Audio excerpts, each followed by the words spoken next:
Ми живемо у війні 5-й місяць. 5-й місяць переживаємо пекельні дні і ночі. Зруйновано міста, долі, сім'ї. Ціну простих речей зараз розуміємо як ніколи гостро. Ворог підступно засипає нашу країну ракетами.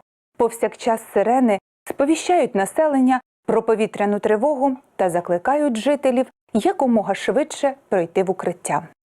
Однак, на жаль, багато хто нехтує сповіщенням, натомість продовжує займатися своїми справами.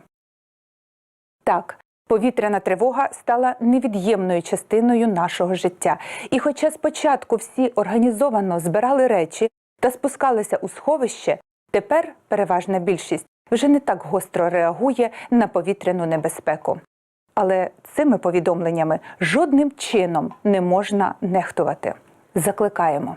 Почувши сигнал повітряної тривоги, негайно перейдіть в укриття і перебувайте там до сигналу «Відбій повітряної тривоги». Пам'ятайте, сирена – це можливість бути готовим до небезпеки як фізично, так і морально. Перемога з кожним днем ближче. Все буде Україна!